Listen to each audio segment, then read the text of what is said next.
Kilimanjaro is a vision that has fed the human imagination for eons. Much more than the highest mountain in Africa, it is innately and inexhaustibly symbolic. Writers render it, climbers conquer it, Africans worship it, and at the end of the day its magnetic singularity remains undiminished. Though speechless wonder reigns in its presence, the traveler who witnesses Kilimanjaro mountain will speak of it for years. Kilimanjaro, an insight into the legend. Africa's highest point, and the highest freestanding mountain in the world, Kilimanjaro is part of African folklore, drawing hundreds of thousands of visitors. The majority of visitors marvel at the mountain from the plains of Amboseli National Park in Kenya, where the classic African postcard image of elephants against a backdrop of Kilimanjaro can be experienced. Origin of the name. The origin of the name of this iconic mountain is uncertain, although many theories exist as to the origins. It was named so by European explorers in the mid-1800s and for a while was known by its German version Kilimanjaro. Many have presumed to know the origin of the name from the local languages, but all theories have fallen short of history and context. Many think it best to leave the origin of the name unknown and mysterious, and in doing so, adding to the legend that is Kilimanjaro. Why is Kilimanjaro in Tanzania? The map of East Africa shows an almost straight line dividing Kenya and Tanzania, with a very noticeable deviation in the region of Kilimanjaro, which puts Africa's highest point in Tanzania.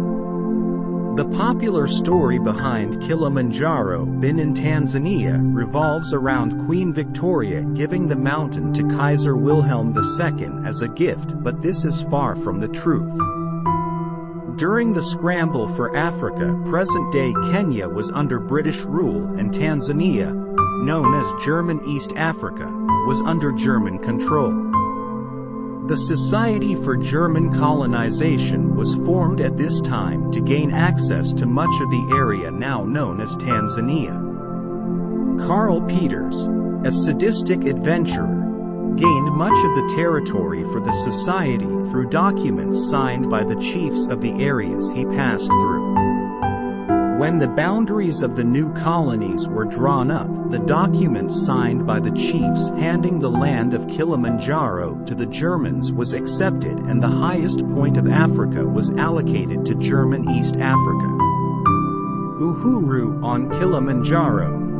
Rising 5,895 meters, 19,340.5 feet, above the African plain, Kilimanjaro truly stands alone among the mountains. The huge, solitary volcano is unaccompanied by any mountain chain. Though its size is immense, it also has one of the world's most accessible peaks.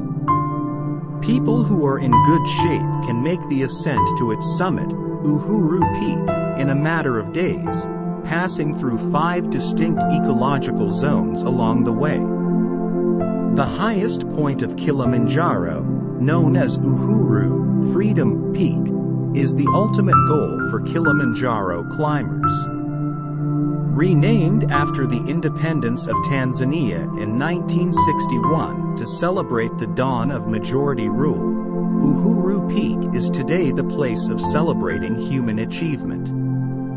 One of the most dramatic images of Tanzania's independence was the hoisting of the flag of the new republic on the peak of Mount Kilimanjaro at midnight on December 8, 1961. The lower slopes of the mountain are defined by coffee and banana fields that rise up and end where the mountain's forest begins.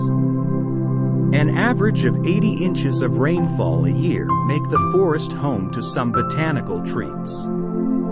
Tree ferns in this region are known to grow up to 20 feet, and giant lobelia often reach 30 feet.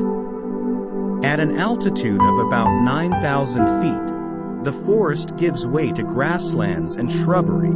An elephant can sometimes be spotted roaming the high slopes. At about 13,000 feet, life begins to recede, a result of extreme weather conditions inhospitable to anything more than small moss and lichen. Once the summit area is reached, 3 glaciers and 3 volcanic peaks sit in lofty, placid contemplation of the tremendous plains over 3.5 miles, 5.63 kilometers, below. The snows of Kilimanjaro and global warming. The first reports of Kilimanjaro's snowcap met with a certain amount of derision, as it was not considered reality that snow could be found so close to the equator. But over time, the snowcap has become one of Earth's most enduring images. Today, the cap has become somewhat of a poster boy for the global warming lobby. It is no secret that the snowcap on Kilimanjaro has shrunk over the years, with global warming being fingered as the culprit. The snows of Kilimanjaro play an important role in the cycle of life in the surrounding areas, none more so than in the Amboseli National Park in Kenya, where a life-giving marsh is fed by melting snow from the mountain.